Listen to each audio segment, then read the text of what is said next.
Okay, hello everybody. Let's see. Welcome to the first workshop for the spring semester. I'm Harry Byers. I am the project manager for the Buckeye Space Launch Initiative's NASA Student Launch Project. Today we're going to be learning how to use OpenRocket. So what is OpenRocket? From their website, OpenRocket is a free, fully featured model rocket simulator that allows you to design and simulate your rockets before you build and fly them. Essentially, it's just an easy-to-use rocket design software. You can choose motors. You can design the geometry of your rocket. You can simulate it, and you can see what to expect once you actually fly.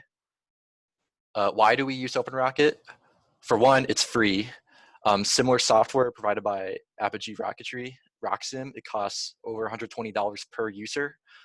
OpenRocket is free, and that's convenient as students. It's very easy to use once you learn it. And I would say it's also pretty easy to learn. We're going to go over it today of how to build a rocket and how to go through all the bells and whistles of everything in OpenRocket. It's pretty accurate if used correctly. We will explore that at the end of the presentation about how do we improve our simulation accuracy. And it's very accessible. I can't speak about RockSim, but OpenRocket runs on Java, and Java runs on pretty much any computer. To my knowledge, it runs on Windows, Mac, and Linux computers. What do we, the Buckeye Space Launch Initiative, use OpenRocket for? We use it for overall vehicle design. So what does that mean? That means structural component sizing and layout. So how big are our body tubes? What type of nose cone are we using? How many fins? What shape are those fins? What does the inside of our rocket look like? Where's everything go? We use it to predict our flight characteristics. So we want to predict our apogee, which is our highest altitude attained over ground level. A lot of the competitions, well, I say a lot, but all of the competitions that we participate in are target based. So they target a certain altitude and you want to hit that. You don't really want to go over and you don't really want to go under. It can also tell us our maximum predicted speed, maximum acceleration, so we know how strong do our flight components need to be. And it tells us about our flight stability, which is important so that we go up and not sideways or down. We can use it to budget our system for both volume and mass budgets to make sure that everything's going to fit and to make sure that everything is weighing what it should, and so that we know how much weight can we spare throughout the design process. So first we're gonna go over OpenRocket's UI.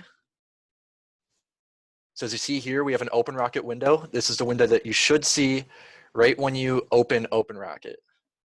If you notice, there's 3 tabs in the top: rocket design, motors and configuration, and flight simulations.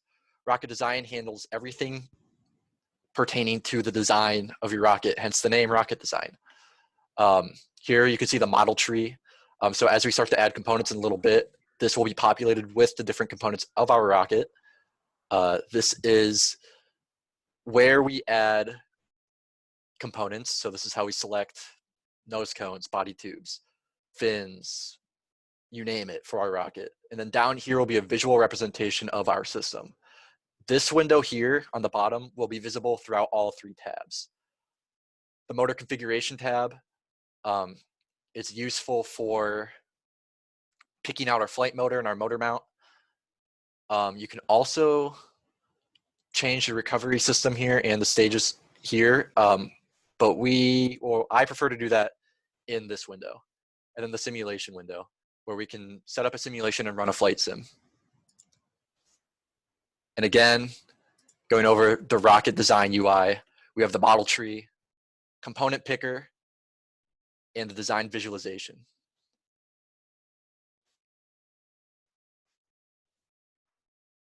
Again, motors configuration allows our selection of the motor mount tube and the motor that we want to use. And like I said before, we can use that to alter our recovery deployment and motor ignition. In my opinion, that function is pretty useful for dual deploy systems and staging. It's also useful if you're expected to go have a longer time to apogee than your delay charge allows on your motor. And finally, again, the flight simulation UI. So I kind of touched on it before. We can create, run, and export simulation data. It will list important parameters for our simulation. I'll scroll over so we can see all of them. It can plot a lot of different parameters. So once we actually go and plot, we'll look at that and we'll see what we can actually do with it. And you can plot a lot of parameters from the flight sim. And we can actually tune the simulation to our flight conditions, which include where are we launching, what is that day's weather, what type of launch hardware are we using, how long is our launch rod, stuff like that. So the first thing that we're going to do is that if you're following along with OpenRocket, I would recommend maybe tabbing out to go to the Preferences tab. These are just recommendations that I make to make our lives a little bit easier. So to get there, you go to Edit. It's not showing, so give me 1 second. If you want to look, here, I'll do this. You'll see my super secret window. If we go to Edit,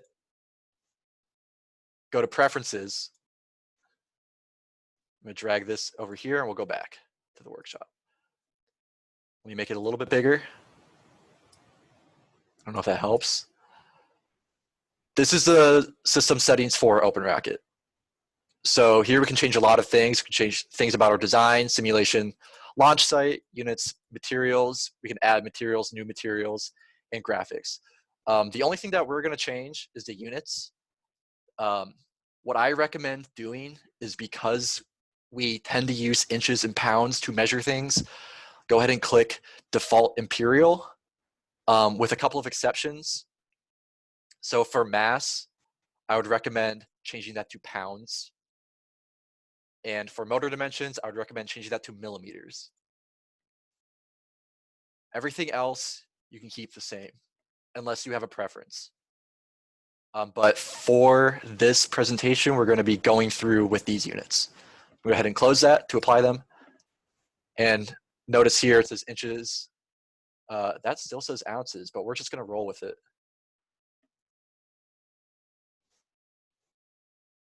So now we're going to go through and we're going to begin building a rocket. My recommended procedure for that is to start with the external components of the rocket. So that includes your nose cone, body tubes, and your fins, before moving on to the inner components.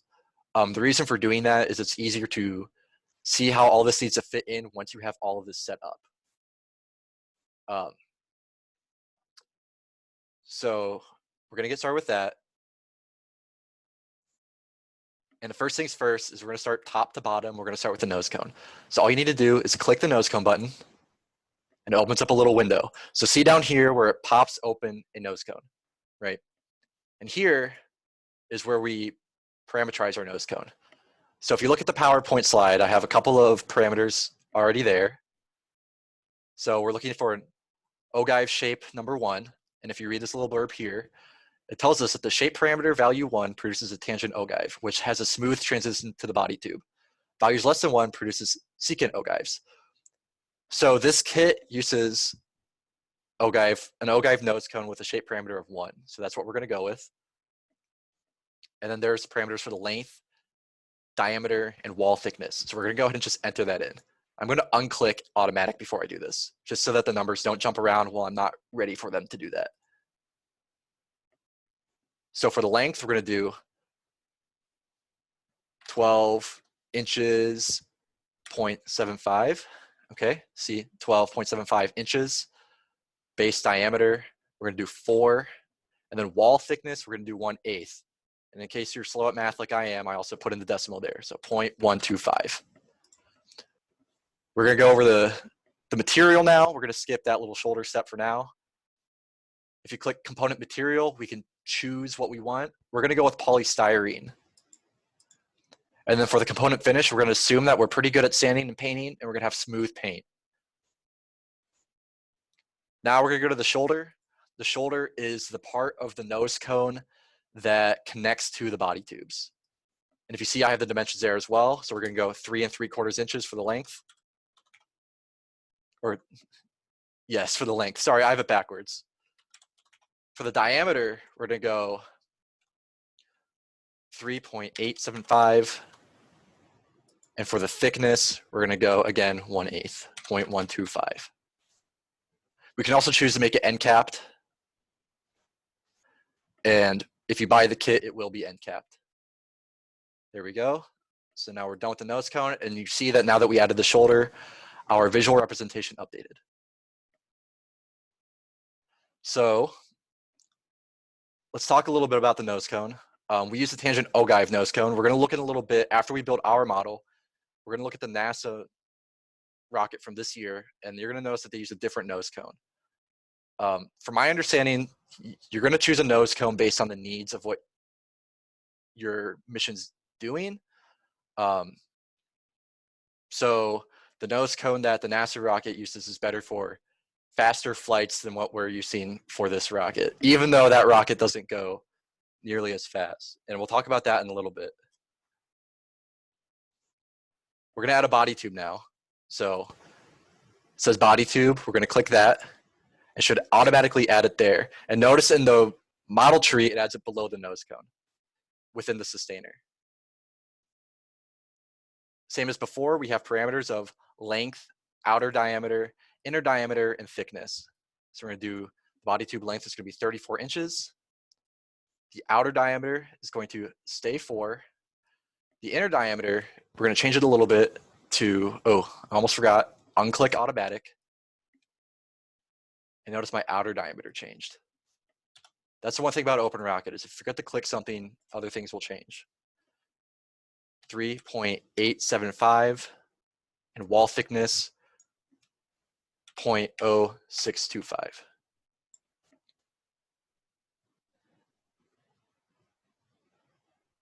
So Todd just left a note saying if you're using a pre-made nose cone or any parts, you can select from a list. Most manufacturers are in the database. So I have not done that. I tend to just make the parts from scratch.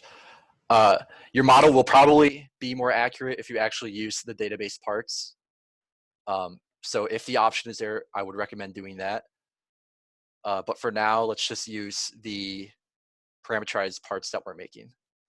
For the material, we're going to go with paper. Let's see. I think the paper I have is slightly different, but that's fine. We'll just use office paper because I know the density of office paper or the paper that we wanted to use should be more than the cardboard. Component finish, again, we're going to assume that we're sanding smooth and getting a nice smooth coat of paint, and we're going to go smooth paint. We're going to close that, and now you see that we have our nose cone and our body tube. Next part takes a couple of steps. We're going to add our fins. To do this, we want to go to our model tree, and we will click body tube. Notice that all these other buttons lit up. We're going to go with the trapezoidal fin set. So click the trapezoidal button, and it's going to open a window. It makes this a little bit bigger. And we have a couple parameters to play with, and by a couple, I mean a lot. So we're going to go with 3 fins. OpenRocket already has that for us. And if you look here, you can kind of tell that there would be 3 there based on the offset of the 2 fins there. And we're going to follow through with setting the material right now, setting the distance from the top of the body tube, and setting the fillet radius. So component material, I have plywood birch. Change it there. Again, we're going to do the smooth paint finish. Thickness, I have 1/8, so 0.125. Fin cross section, we're going to change the rounded, and we'll talk about that in a little bit. Component finish, we already have that. Fillet radius, oh, I'm sorry, I can't even read. The fillet radius is 1/8. The fin itself is 0.1875 inches thick. The fillet radius is 0.125, and we're just going to use cardboard. It wouldn't be cardboard in real life. It would be epoxy. You can't glue a fin down with just cardboard. Moving on, we have the parameters of our fin. So I have them all here. Root chord, we're going to be going with 7.875. Tip chord, we're going to go with 2.375, and you see how we update these parameters, our design visualization is changing. The height, we're gonna go with 4.1875. And the sweep length, we're gonna go with 5.5, and it will automatically fill out that sweep angle for us. Remember to make this 26 inches, not 260, from the top of the body tube. Oop. Again, changing things in OpenRocket, you need to make sure you select it first. And you see there. Now fin tabs. Fin tabs are what hold the fins inside the rocket. They allow for a structural support going through the body tube onto the motor tube. Again, I've already parameterized these, so we're gonna go with 4.625 inches for the length. Height is 1.18. This height is set because you want these tabs to touch your motor tube inside the rocket. And the tab position, we're gonna go, again, select this first, from the leading edge, 2.812 inches. And there we go, we have our fins. So I'm gonna hit close, and you see our fin tabs moved, and now we have our fin set. Okay. Motor mount tube parameters. So the motor mount tube is an inner tube in OpenRocket, and what that is the tube in which our motor actually slides into. It's what holds the tube inside the body tube. And here we have, again, the options for the motor tube. Am I going too fast for anybody? I feel like I'm speeding through a little bit. No? Okay. We're gonna keep rolling. We've got the parameters for the motor tube. Slow down for a little bit, says Thomas. Sure. So again, in the PowerPoint, we have the motor mount. I'm gonna rename this motor mount tube so we know what it is. We're gonna go with the outer diameter. Notice that it's in millimeters. So let me change that first. Come on, there we go, millimeters. 41.7. The inner diameter is also in millimeters, 38.6. Now the thickness is still in inches. We're mixing units. The reason for the inner and outer diameter being in millimeters is because the motors are sold in millimeter diameters. We design in English units, but the motors are sold in metric. And we're gonna change the length to 20 inches. Again, from the top of the body tube, we're gonna make that a nice 14, and it automatically did that for us. We already have cardboard selected for our material, and now we have a motor tube. We're gonna go ahead and close that, and we're gonna move on. Centering rings. Centering rings are the component. If we click our body tube, we can see it's light up here. These make sure that this motor tube remains concentric within our body tube. So we're gonna need two centering rings. So we're gonna make one. We're gonna change the material now. You see, we need plywood birch. Change the outer diameter. It's already set to our body tube, which is 3.875. The inner diameter, if I change that to millimeter, should already be what the motor tube is, 41.7 millimeters. So Harrison wants me to slow down. So let me leave some time for that. The outer diameter is inches because our body tube is in inches. Our inner diameter is in millimeters because our motor dimensions are in millimeters.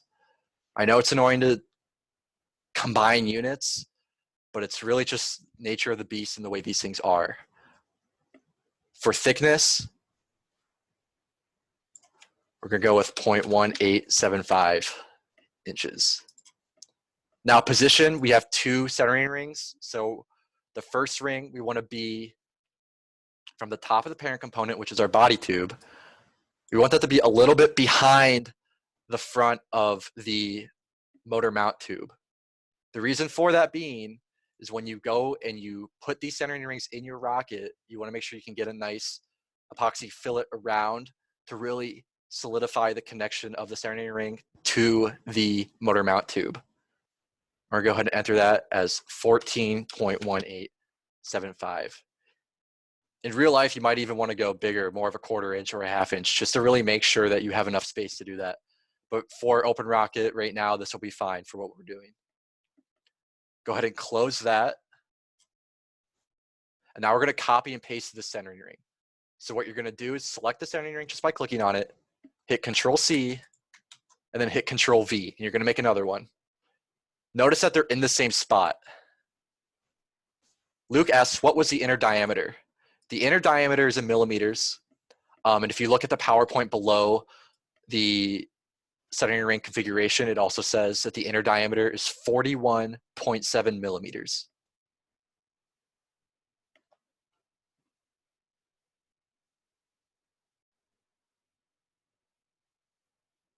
So now that we have this centering ring copied from the first one, all we need to change is the position. Mike asks, can I go back to fins after this? Yes, yes I can. We're going to move the second centering ring down to the bottom of the body tube. And where we want to place that, similar to the forward centering ring, we want that to be a little bit in from the back edge of that body tube. And we also would prefer if that centering ring butts up against that fin tab. Again, that's to build a solid connection to the rest of the rocket. So I have negative 0.375 inches from the bottom. So now it's going to mess up bottom. See how that changes like that? Negative 0.375 from the bottom. And there it is. And you can see that it moved to behind the fin tab. Let's go back to the fins. So we're going to go over everything. Let me open it up. So we have our trapezoidal fin set. We have 3 fins as per design. The fins are positioned 26 inches relative to the top of the body tube. So from here to here is 26 inches.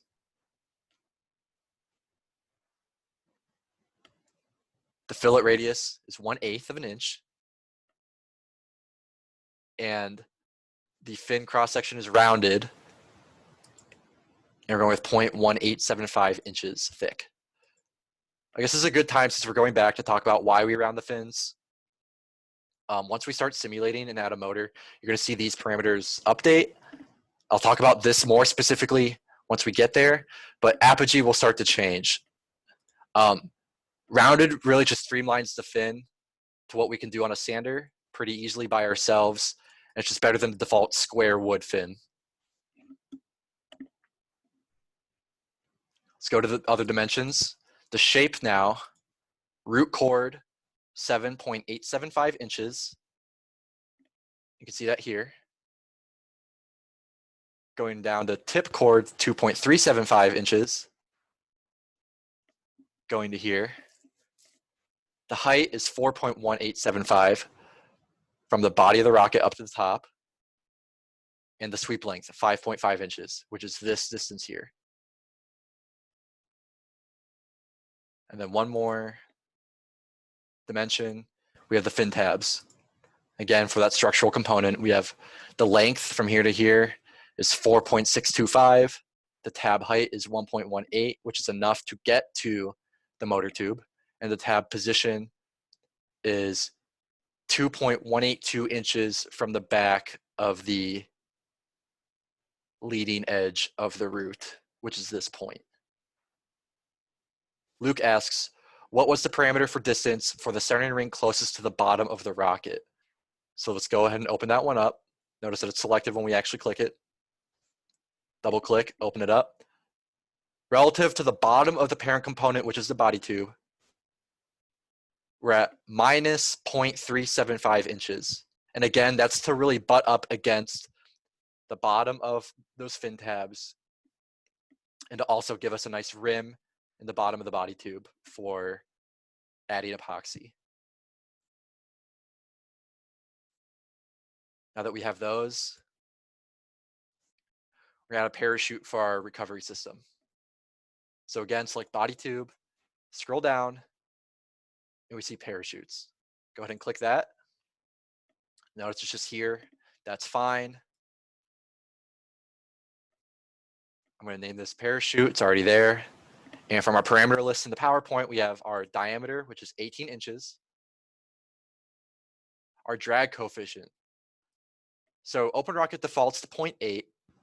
We're going to go with 0.75. And we're going to use ripstop nylon, which is already the default material for the parachute. The reason why I have a note on drag coefficient to be careful is because if you buy a parachute, this is probably a well-known parameter of that parachute. If you make a parachute, you might not know what it is, and you should do some sort of test to make sure that your parachute is performing how you want it to perform. You don't want too big of a parachute, and you don't want too small of a parachute. Too big of a parachute, and you might drift when you're coming down. Too small, and you might just break your rocket when you hit the ground. Shroud lines. I'm not a recovery expert, but these shroud lines connect the parachute to the shock cord, which the shock cord connects the parachute to the forward centering ring and the nose cone of this kit. So we have 8 shroud lines, and each are 15 inches long. And notice where you see 1/16 nylon, and our material is set to elastic cord, so let's change that to braided nylon 1/16. Now, let's change the position of this object within our design visualization. So position is going to be from the top of the parent component, 7.945 inches. The packed length, we're going with 6 inches. And the packed diameter, we're going with our inner, a little smaller than our inner diameter, 3.6 inches. And that should update. And there we go. So when placing this in your OpenRocket design, you should place your packed parachute as far aft as it goes within its compartment. When you pack the parachute, it's relatively soft compared to, say, the centering rings or the body tube because it is fabric. And when you launch your rocket, it's going to force itself all the way back. So if it's packed tightly, it might not deform too much, but it will go all the way back. And so that's the reason why we kind of butt it up against the motor mount tube right there. Now, what's important to change is the deployment condition. Notice that it says first ejection charge of the stage. So when we go and select the motor, these ejection charge, some motors have ejection charges, which what that does is after the motor burns out, the ejection charge has a delay that burns for, say, 8 seconds, and then it blows the nose cone off the top and releases the parachute. Now, if we don't want that to happen, say our time to apogee is less or greater than 8 seconds, say it's 10 seconds, we don't want to deploy our parachute 2 seconds early because that's going to severely impact our performance. So we're going to change this. And for now, let's just change it to apogee. You can add a delay from that, or you can even do it for an altitude of a specific time on the way back down. But again, like I said, we're going to go with apogee. Go ahead and close that. Moving on. Picking a motor. So our design is done. Now we need to add a propulsion unit to our rocket. How do we do that? My recommendation for that is to choose based on how big your motor tube is. So we want to make sure that our motor will fit in our rocket.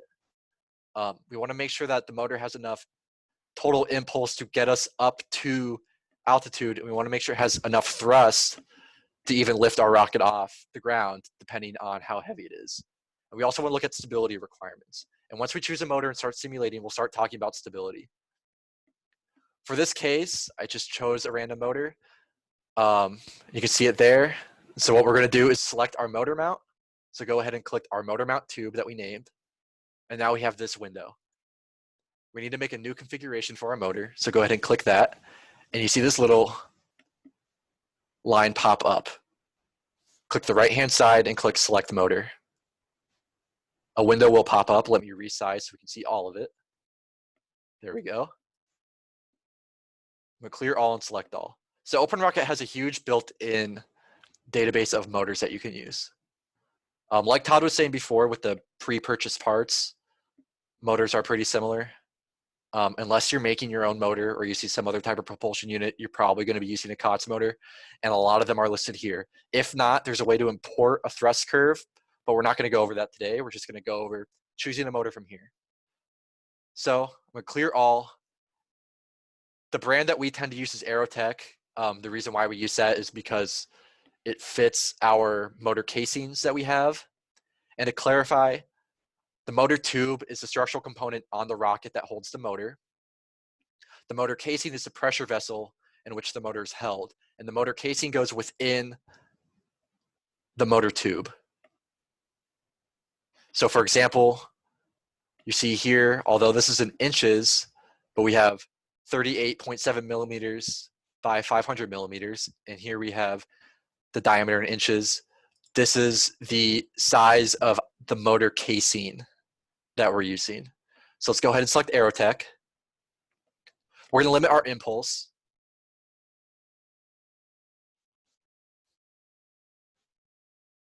And we're going to limit to what we have. And I'm actually going to only look at motors that fit our tube. So you can see here diameter 38 millimeters. And what did I choose? An H125W6. So let's go ahead and find that in our dropdown. And it looks like it's right here. What the designation means, the Aerotech H125W6, is that Aerotech is the manufacturer of the motor. H is the impulse class for the motor.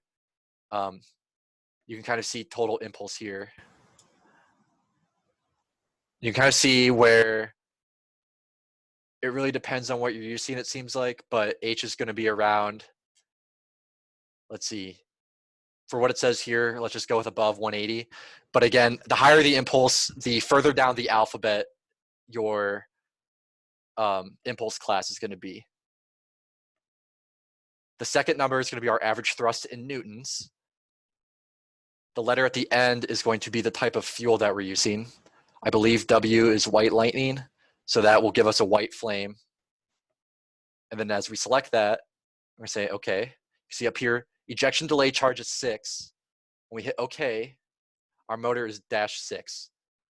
That 6 is the length of the ejection charge, the time length.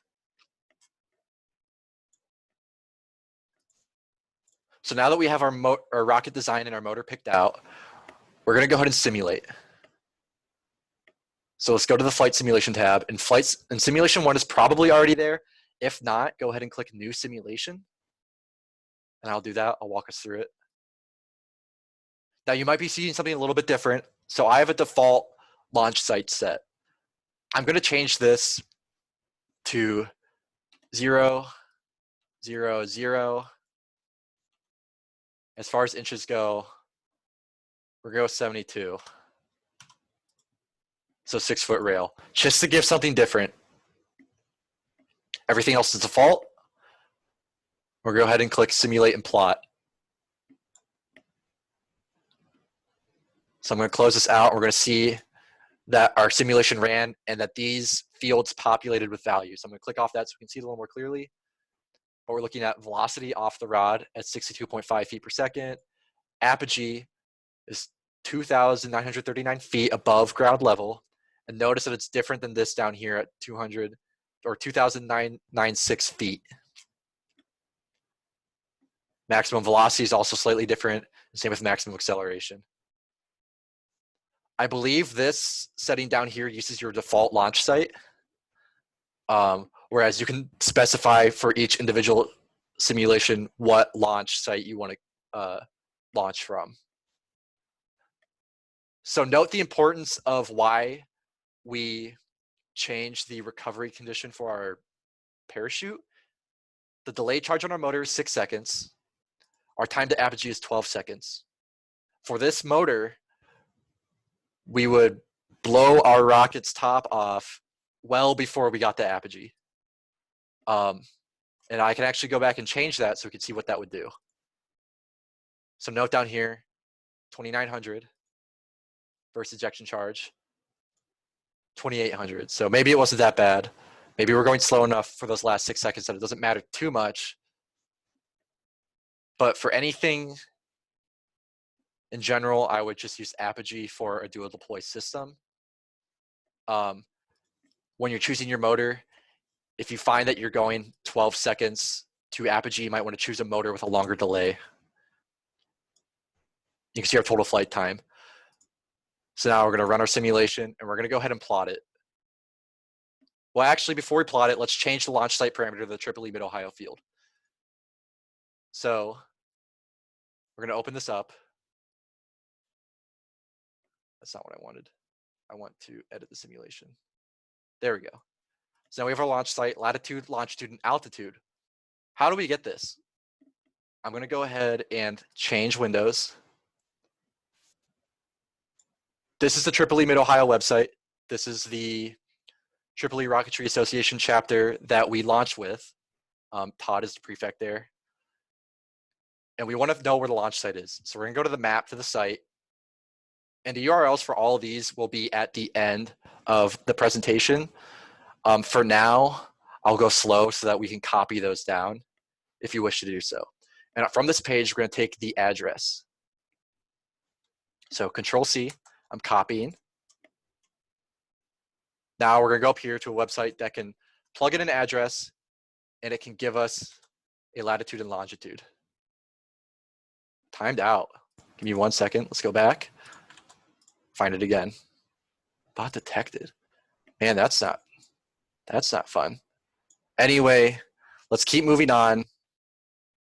Once we get a latitude and longitude, we would go to this website for an elevation map, and we would enter a latitude and longitude. So let's say we're at 30, negative 86, which is probably pretty close to where we're going.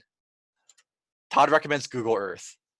And you see here that was not close. We're actually in the Gulf of Mexico, and that's fine. But you can see here that it gives us an elevation, which is what we wanted to find. So let's go back to OpenRocket. We're going to go here, and we're going to change these parameters. So I'm actually going to open my first simulation, and we can see what those parameters are. So like Todd said, either from using Google Earth or from using another website, our latitude is going to be 39.9 degrees north. Longitude will be negative 83.7 degrees east. And from that elevation finder, our elevation is going to be 1,106 feet. We're going to change our launch route to something more reasonable. So instead of 6 feet, let's go ahead and change it to 10, which is 120 inches. And the rest we're going to keep the same. Once it's ready, we're going to go ahead and close out of this. We're going to hit Run Simulation. So in our case, the location didn't matter too much. As you see here, we're only going about 60 feet higher. Something we can try, sorry, is changing the weather conditions. So instead of the international atmosphere standard, we can change the pressure from the day that we find. We change the temperature. So say it's a really cold day and we're flying at 30 degrees Fahrenheit. Go ahead and close that out. Go ahead and run. Now we're going a lot lower.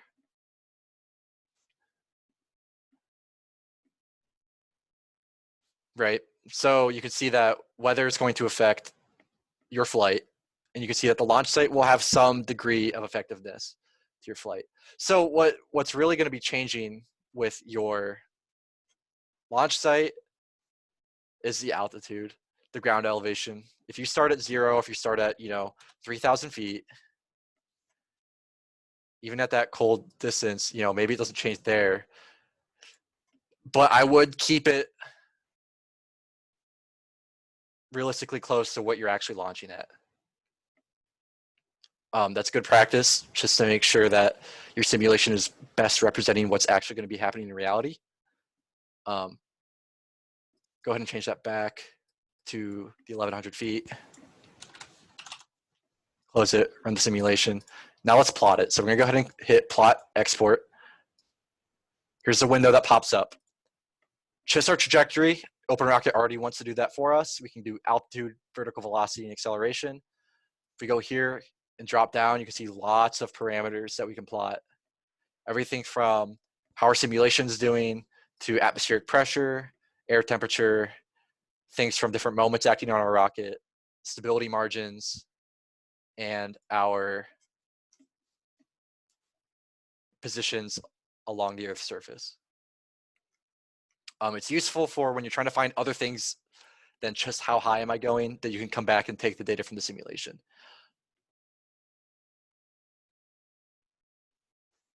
Something that I would change is that over here you have checkboxes for different events to notify you of on that plot. Go ahead and click launch rod clearance. For the NASA student launch competition, it's pretty important to understand our velocity off of the rod and our stability off of the rod. So while velocity off of the rod is shown here in our little readout, stability off the rod is not. So let's go ahead and plot. And let's see, I'm going to drag it over. A plot window opens.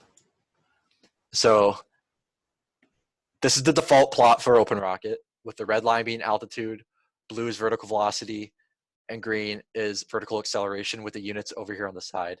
So altitude over here, we can see, just like our readout says, we're going about 2,800 feet. Maximum velocity, 629 feet. Let's follow the blue line over. Seems like it's almost halfway between 600 and 650, so that looks good. And our maximum acceleration is about 425. So if you follow the green line over, we can see that as well. Now what you can do is see how all these are scrunched up in this corner. If you start in the top left, you can drag down until you're whenever you want, really. But we're just going to go to apogee. And we can see here now that we have our launch rod clearance. So we can see here, yes, we're going above 50 feet, we're going about 80, and that's what it looks like on the graph. That looks good. Let's close out and let's plot something else. Another important parameter of the rocket design is your stability. Go ahead and plot our stability margin calipers. And you get a graph that looks like this. So it goes up until the deployment of your parachute. The reason being is that OpenRocket stops calculating what your rocket's doing once the chute opens. The stability margin is the measure between these 2 points on your rocket. In general, you want this center of gravity to be forward of your center of pressure. Again, center of gravity is the blue squared off dot, and center of pressure is the red circle with a bigger red dot inside. The center of pressure is from your area centroid of your rocket, and the center of gravity is from your center of mass of your rocket. So if you took a weighted average of all your masses or of all of your areas, these are where those averages would lie relative to the nose cone. The way we measure that is in calipers, which is a measurement of essentially this distance divided by our body tube diameter. So if I zoom in on our launch rod clearance, you can see that our caliper is about between 1.15 or 1.2, meaning that for a 4-inch body tube, we're going to be a little more than 4 inches behind. Our center of pressure is going to be a little bit more than 4 inches behind our center of gravity. In general, you want this value to be somewhere between 1 and 2. The NASA competition requires that it's at least 2. Reasons being for that recommendation is that too low and your rocket's unstable and it won't fly up. It will actually flip off the top of that launch rail and crash. Too stable, and if you fly in a little bit too strong of wind, it might turn into the wind, or once it starts going somewhere, it won't be able to turn back and correct itself to go north. Or not north, I'm sorry, vertical. The way you change this in general is if you already have a fixed body, tube, and nose cone, you change the size of your fins.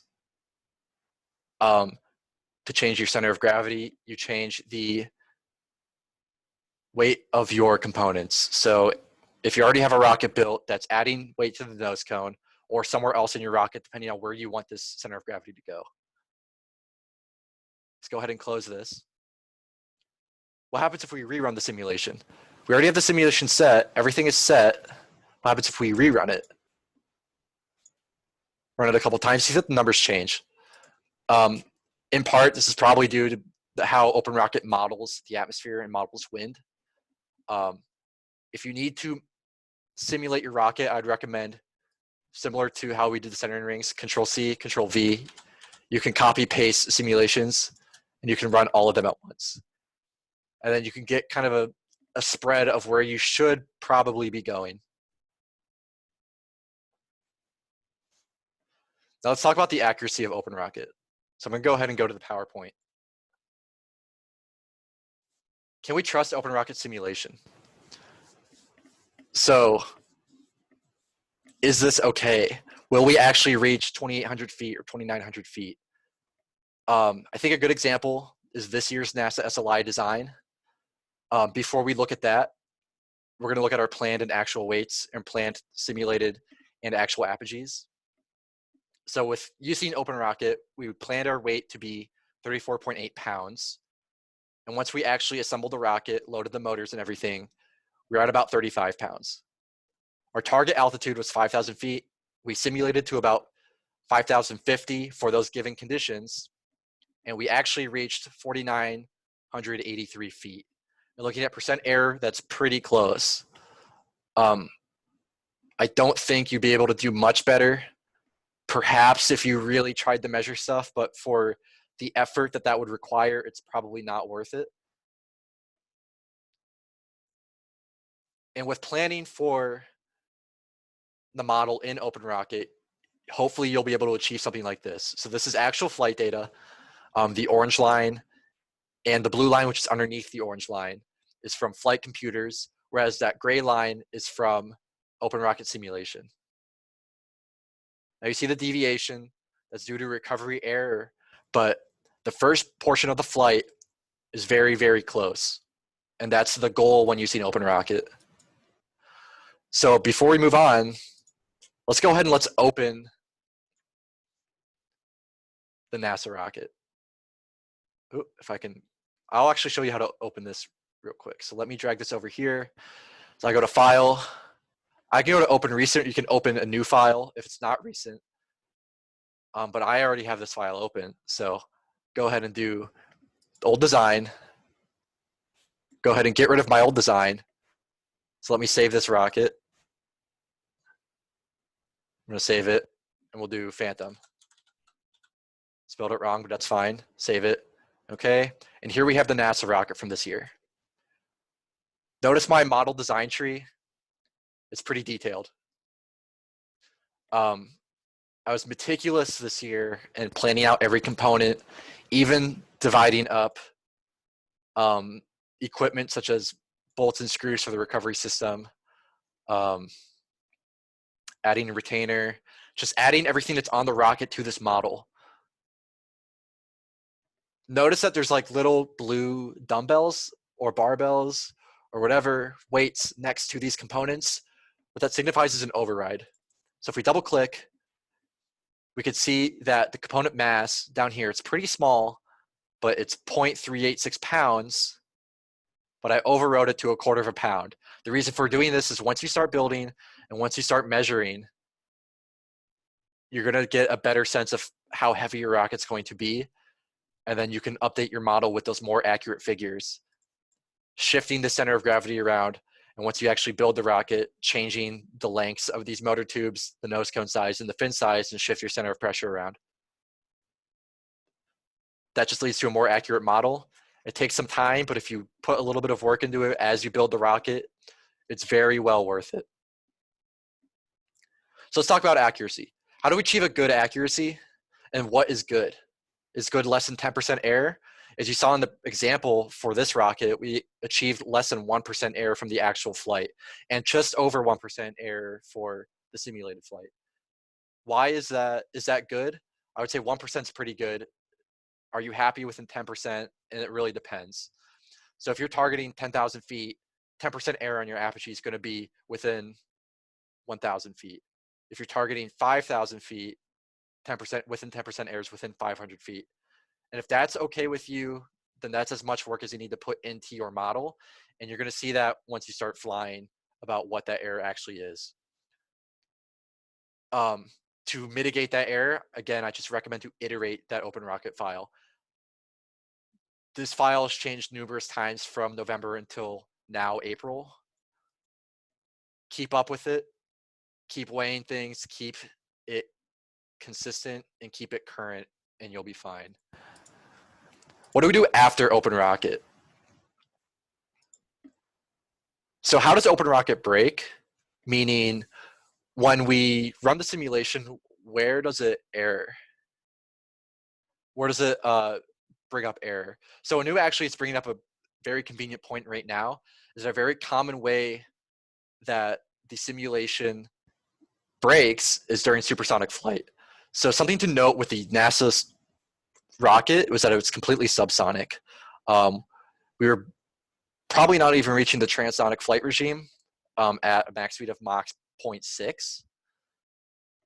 Once you get into that transonic and beyond, OpenRocket kind of breaks down. Another way that OpenRocket breaks down is that actual conditions of how you build your rocket kind of change. So we've been using the smooth paint, surface roughness. We've been using perfectly rounded fins.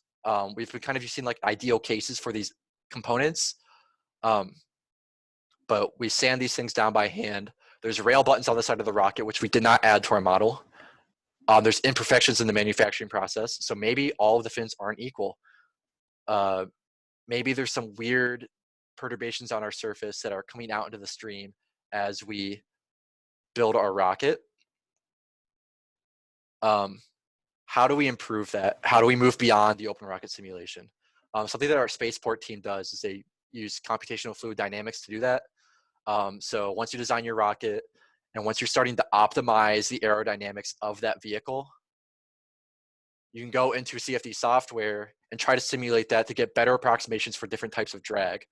I'm going to bring up that Dr. John Diley, who's here in the call, has been working on base drag, and which base drag is the drag at the base of the rocket caused by pressure differentials. And he's looking at how does that drag change when the rocket's firing versus when it's not firing. And using historical data and different approaches than what OpenRocket uses, he's able to get different answers for that drag than what OpenRocket gives. So it's pretty important to understand that the flight simulation, although while you're able to get close in certain cases, it might not be representative of what's actually happening. Another way that it breaks down is material properties. We've been using plywood for our fins. We've been using cardboard for our body tubes in that example. If we're going really fast, we might heat up, we might have really high pressures. That stuff will fail. OpenRocket won't tell us that. OpenRocket will say, all right, we're making it out of cardboard. It's very lightweight. Let's go high. That's fine for the simulation. But once you actually start building, you need to be aware of how are these materials behaving? What materials should I be using? And why? Beyond that, let's look at our different design considerations. So like we were just talking about, let's acknowledge OpenRocket's limitations. Why does OpenRocket behave the way it does, and where does it kind of break down? So again, as you design your rocket, if you're designing a supersonic vehicle, you might want to have a secondary method to predict what your rocket's going to do beyond that subsonic regime into the supersonic.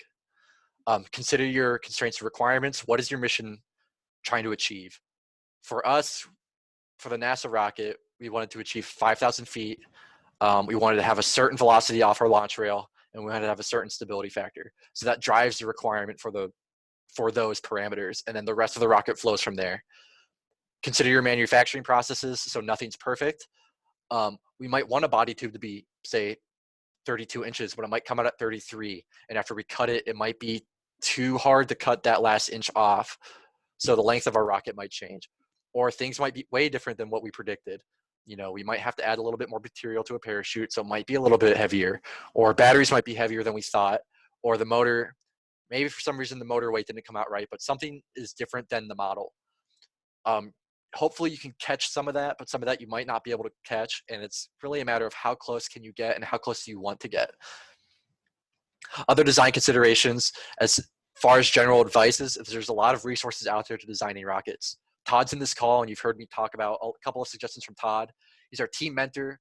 I say he's been doing this for quote a while, but he's been doing this for many years. I know it's over 10, right, Todd?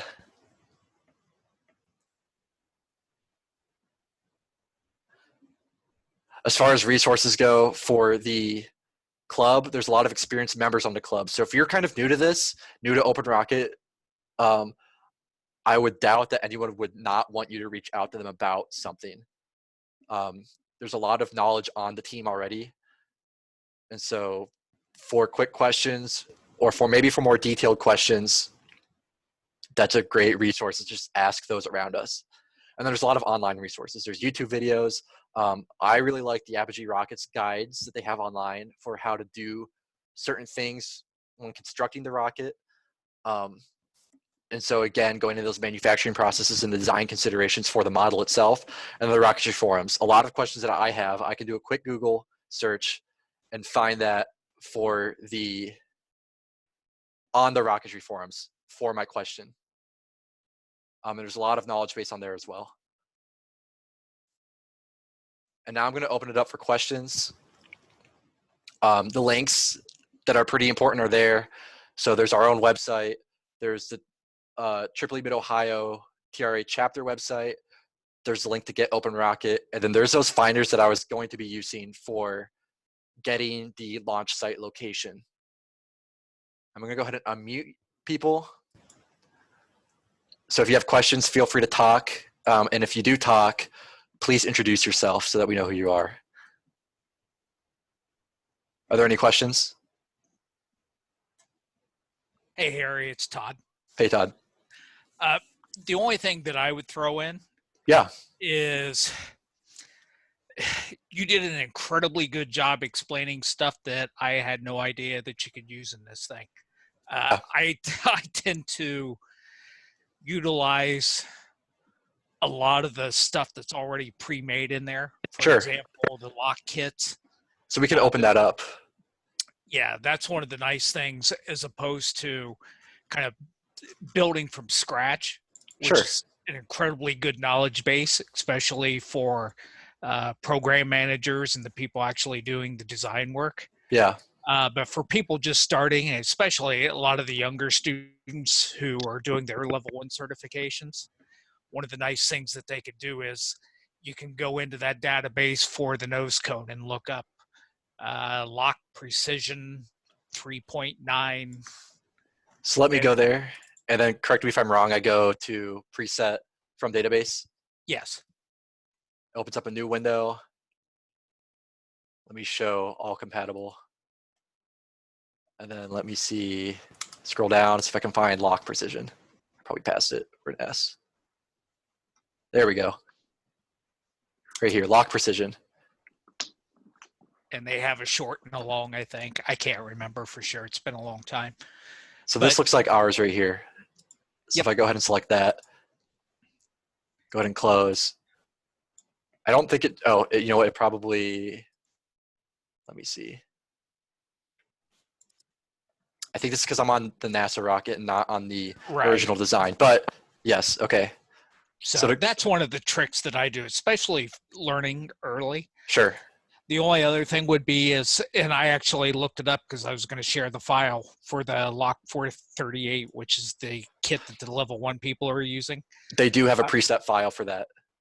They have it for the EXL, which is different. What I did for this, to clarify to everyone else, is I actually went online, downloaded that file, got rid of the parts that make it the EXL kit and made it the regular kit, and then looked at the dimensions so I can parameterize everything so that we can do it here. Yep, perfect. And again, to go to those prefab parts, once you're selecting your component, next to the component name, go to preset, go to database unless you've already selected one before, and you can change it here. Yeah, I use that for a lot. Like I'll when I'm building carbon fiber rockets, I know what my carbon fiber tubes and fins weigh and everything else. Yeah. One of the things that I do use a lot of, I don't make my own motor mount tubes. Sure. So literally I go in and I use phenolic ones. I pick PML's phenolic motor tubes. And that way I don't have to weigh and measure and everything else. Everything's there. So it's a shortcut Right. for flying applications. For the application as far as BSLI goes, since you're making all your own components, it's good to do it the way you did it. But at It's least worth it to initially, know how to do it yeah, the nice this thing way. about this is it removes all the materials and the fitment issues and things Takes like care of that. it for you. It Right. takes care of it for you, at least to learn initially. Right. Any other questions or suggestions or concerns?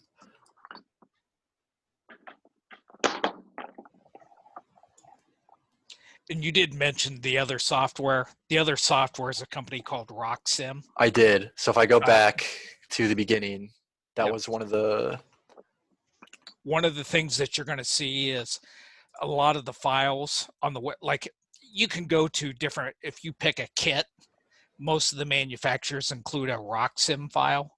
One of the nice things that OpenRocket does is it will convert those RockSim files to OpenRocket files. It's actually a pretty slick way that they set that up and came to an agreement. And actually, since you brought up John and his base drag calculations, it's one of the reasons that RockSim is so expensive is it actually has parameters in there for measuring base drag, transonic and supersonic flight that's better than OpenRocket. It's also part of the reason it's $120 a copy or whatever it is. That's But, good to know because I did not know that. yeah. And what you'll find a lot of times is the things that get added into RockSim eventually get coded into OpenRocket because it's open source. Right. And that's all I really had. Did great, man. Thank you. Luke says, thank you for the intro. Can you upload the PowerPoint and Zoom recording to Slack? I will do that. Harrison and I also talked about uploading this to YouTube afterwards.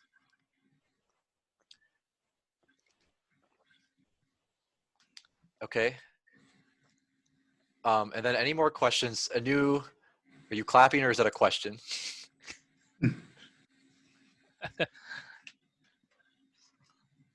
Clapping. Okay. I actually do have a question. Yes. So, because it's open source, are there plugins you can download or certain user-created believe updates so. you can download? So I'm going to go ahead and go to my big secret screen of my layout. And we're going to go ahead and go to, let's see. There is a way to get to them. Maybe under preferences. If I bring it here. Let's click through real quick and see what we can find. I don't see anything there. Tools, component analysis.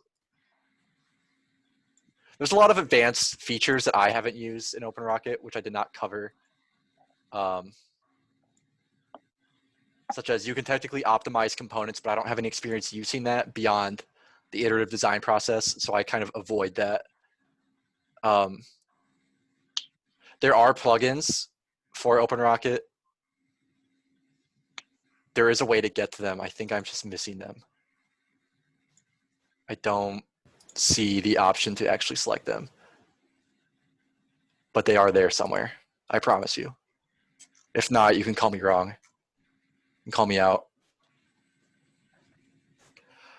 David asks, what are some of the things that the NASA competition requires for the reports that we get from OpenRocket? And I'm going to extrapolate that from the reports to the design of the rocket itself.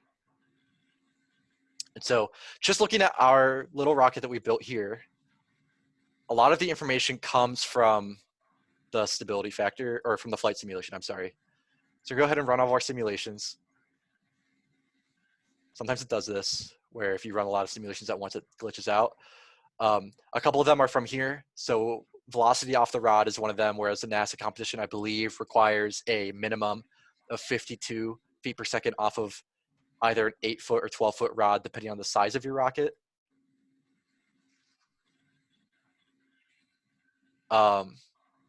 They require an apogee of between 3,500 and 5,500 feet. You choose the specific altitude that you want. And then they also limit the motor that you can use. So we use an H-class motor. The NASA competition limits you up to an L-class, which is a lot bigger than an H-class motor.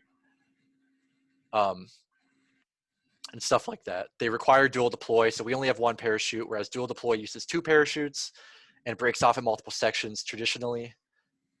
Things like that. Mike asks, is OpenRocket specific to solid motors? If so, any idea if RockSim can do liquid motors?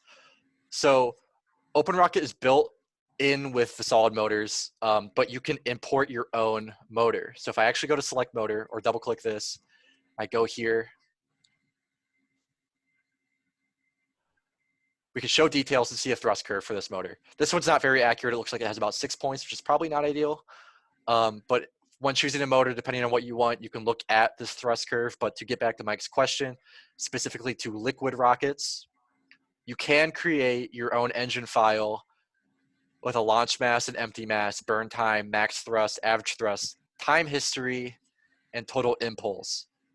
And you can kind of get around treating a liquid rocket as a solid rocket in OpenRocket. I don't know how to write that file, but it is possible. Anu brings up, quick side note, optimization in OpenRocket is not always that accurate or helpful in giving real life ways to optimize the rocket. For example, to maximize some specific rocket characteristics, it can do things like move the fins off the body of the rocket.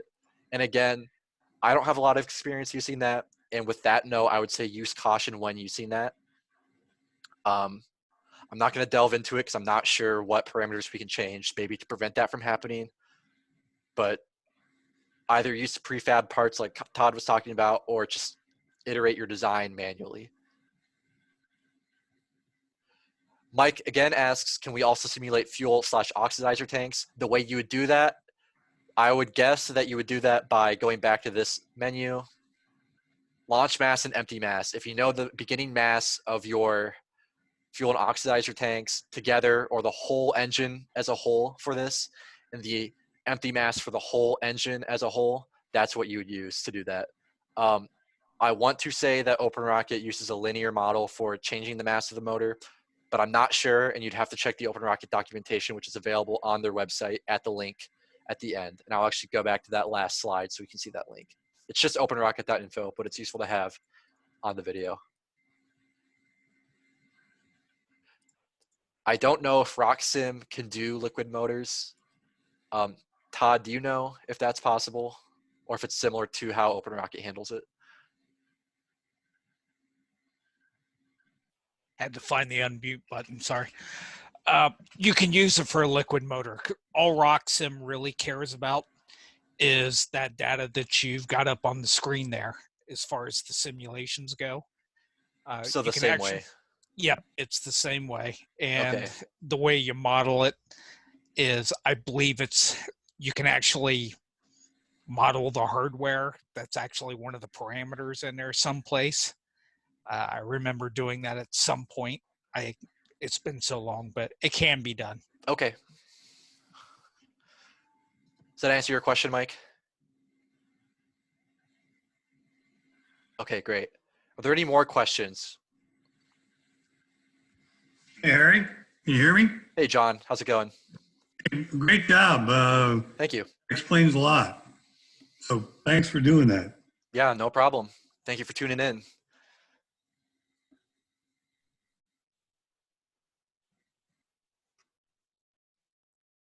Mike says, could I share the NASA SLI setup to play with and look at? Yes, it's on Box, and I will point you to that file. Last call for questions before we finish up, now that we're just over an hour, 15 minutes.